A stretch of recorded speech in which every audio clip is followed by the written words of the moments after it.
হ্যাঁ হ্যাঁ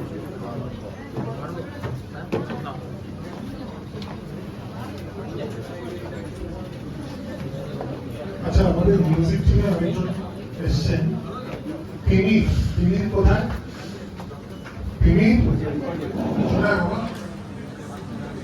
আমরা কালকে এই ছবির দ্বিতীয় গানটা রেকর্ড করলাম। তিনি এত ভালো গাইলো, আমাকে এডিটে ছুটতে হলো গানটা নতুন ভিডিও করার জন্য। ভেবেছিলাম বিটিএস করে কালচার দিয়ে দেবো, 3 মিনিট বলার তো রমজান অ্যারেঞ্জমেন্ট আমার বাধ্য করলো। আমার বার্থডে গিফটটা এডিট ছুটে something I love always. So, Dave, ball.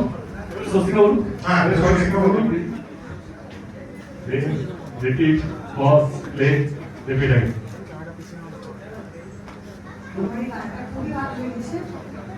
I was among the lucky few যে আজকে আগে অডিশন পেয়েছিলাম আর গানটার একটা স্ক্র্যাচও দিতে পেয়েছিলাম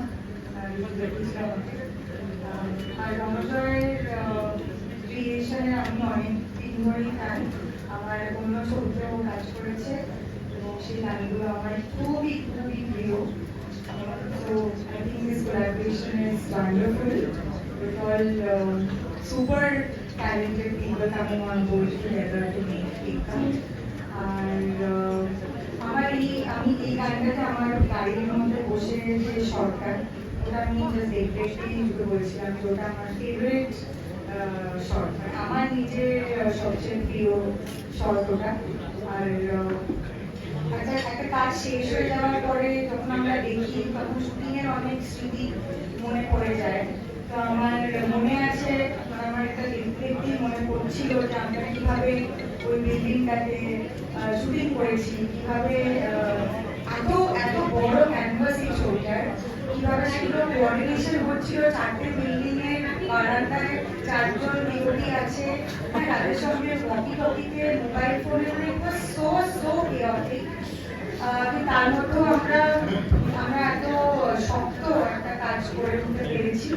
আর আমি যেদিনকে ডাবিং করতে গেছিলাম, খুচরো কিছু ডাবিং ছিল আমাদের সবার, তো সেদিনকে আমি এই গানটার শুরুতে যে দেবের শটটা ওটা আমি 2-3 বার চালিয়ে চালিয়ে দেখেছিলাম, কারণ I think he is so so so good. আর আমি ইনফ্যাক্ট যে প্রথম দিন দেখেছিলাম ভিজুয়ালটা, আমি যেটা বলেছিলাম যে দেবের ওই শটটাই অনেকক্ষণ ধরে রাখো না প্লিজ, ওটা শুরু থেকে অনেকক্ষণ ধরে চলুন, কারণ আমার ওটা এত ভালো লেগেছে। আর আমাদের সবার, আমাদের প্রত্যেকের ইমোশন গুলো এত জেনুইন ভাবে বেরিয়েছিল ক্যামেরার সামনে, এবং সেটা এত এত এত শর্ট লাগছে দেখতে পর্দায় যখন দেখছি। সো না, I wish all the best to us, that it's all the turmoil, and আমরা একটা খুবই সময়ের মধ্যে দিয়ে যাচ্ছি, ট্রাভেল টাইমস, কিন্তু আমাদের কাজটা আমাদের কাছে ভগবানের মতন। পুজো নিশ্চয়ই আমরা সবাই পুজো করবো, পুজো আসছে, কিন্তু আমরা যারা বিনোদন জগতের সঙ্গে যুক্ত, আমার মনে হয় আমাদের পুজোটা প্রথমে আমাদের কাজ, তারপরে বাকি। So thank you Srijit for giving me Ira, and thank you producer for having me on board. আর টিমের আমরা সবাই, ও আমাকে যা ওর গান পাঠায় সেটা আবার আমি আমার বন্ধুদেরকে পাঠাই। আমার মেকআপ আর্টিস্ট প্রসেনজিৎ তো টিমের খুব বড় ফ্যান, আমি তোমার সব মেসেজ ওকে আগে ফরওয়ার্ড করি। Thank you. Arian, this one. আমি একটুখানি যেটা রমজানের সাথে কথা হচ্ছিল, যে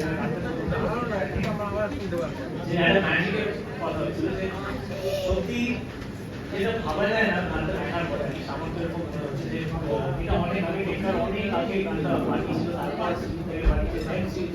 যে গানটাই সিচুয়েশনে প্লেস করছে সিনেমাতে। এই ম্যাজিক্যাল যে এরকম ভাবে দুটো আলাদা আলাদা পিস অফ আর্ট এখন ইনসিঙ্ক করছে। আমি জাস্ট এটাই আই জাস্ট হোপ যে এই ম্যাজিকটাই যেন সবার সাথে রেজোনেট করে টু দ্য স্ক্রিন। অ্যান্ড এরকম ভাবে আজকে একটা গান লঞ্চ হলো, পুরো আমরা 8 তারিখে চলে এগিয়ে যাই, অ্যান্ড তারপরে যেন এই ম্যাজিকটা সবাই ফিল করতে পারে, and which I am very confident people will, and সবাই ভালো করে কাজ দিয়েছেন। সো এটাই job. Srijan? I started doing it almost, and actually this বন্ধুদের সাথে লং ড্রাইভে যাই, সুচিত্রার কোনো না কোনো গান বাজে বাজে। Again, manifestation, এবার গানটাতে, এবার যে গানটা আমি probably play করবো সেটাতে আমি নিজে গেছি, আমি নিজের গান সেই হিসাবে মেমরি থাকবে। So it feels great and যেটা সত্যিকার বললো যে আমরা পুরো ওই টাইমটাতে চলে গেছি, আমাদের যে ওই সময়কার মেমোরিজ, সেম জায়গাটাতে বারবার সবকিছু মনে পড়ছিল আজকে এত মাস পর। তো খুব খুব ভালো experience and thank you Suchitra, thank you দেবদা for making your part and I am so grateful to Aryan, স্বস্তিকাদি, রুক্মিণীদি ফর অলওয়েজ বিং দেয়ার। আর একটা খুব ইন্টারেস্টিং জিনিস আমার এক্ষুনি কথা বলতে বলতে মনে হলো যে এই গানটাকে যদি আমরা আলাদা করে শুনি মনে হবে এটা প্রেমের গান। সেটা নিশ্চয়ই মানে আমাদের এই গল্পের মধ্যেও নানান রকম ভালোবাসা, নানান রকম সম্পর্ক, নানান রকম প্রেমের অনুভূতি আছে, কিন্তু এই গানটা আলাদা করে শুনলে এটা একদমই দুটো মানুষের গান মনে হয়, কিন্তু ভিজুয়ালি দেখলে মনে হচ্ছে এর থেকে বেশি অ্যাপ সিচুয়েশন এই গানটা আর কিছু হতেই পারে না। So thank you director for having the vision, so apt vision forever. Happy birthday. Thank you. আসলে আমরা ছোটবেলা থেকে রবীন্দ্রসঙ্গীত শুনে বড় হয়েছি, আমরা দেখেছি কিভাবে প্রেম আর পূজা পর্যায়ের গান মোটামুটি ইন্টারচেঞ্জেবলি ইউজ করে। সো ওই ট্যাকটিক, ওই স্ট্র্যাটেজি অটোগ্রাফ থেকে চলছে। কারণ সত্যি কথা বলতে কি যে একটা গান যখন মানুষের মানে নিজের জীবনের পরিপ্রেক্ষিতে হিট করে সেটা অনেক বেশি দিন থাকে। খুব সিচুয়েশনাল গানের থেকে এই ইউনিভার্সাল যে nature of a song, that helps a song grow and stay for long. So যখনই গান চুজ করি ওই দর্থক অ্যাসপেক্টটা মাথায় রাখি যে সেই গানটা যে মানুষটা কোনোদিন সিনেমাটা দেখবে না সেই মানুষটার কাছেও যেন গানটার একটা মানে থাকে। তো সেইভাবে গানটা সিলেক্ট করা এবং ইন্ডিপেন্ডেন্ট সিঙ্গার সং রাইটারদের মজা এটাই, কারণ তারা তো জানে না যে 3 বছর পর টেক্কায় তাদের গান ব্যবহৃত হবে। তারা তখন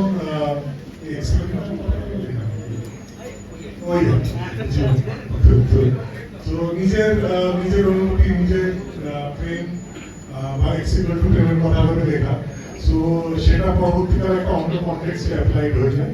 তো that is the magic of pre-made songs which are not formalized in the concept.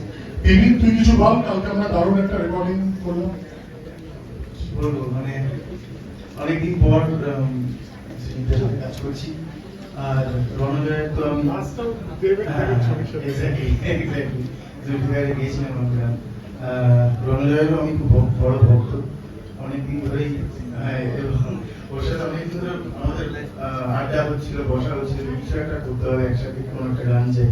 এবং সুব্রত হরিশ্বর যে লিখেছে গানটা, তার সাথেও সেও আমরা একসাথে আমাদের পথ চালাম। অনেকদিন ধরে আমরা ভাবছিলাম কিছু একটা একসাথে হোক। তো হঠাৎ করে এই গানটার জন্য রণজয় ফোন করলো এবং তারপরে সিডিটা সেই টিভিতেই থাকবো যাকে। তো সেই গানটার ব্যাপারে সিডিটা এবং রণজয় দুজনেই আমাকে বললেন যে গানটা করতে হবে তোমাকে, এবং এটা খুব ইম্পর্টেন্ট একটা সিচুয়েশন।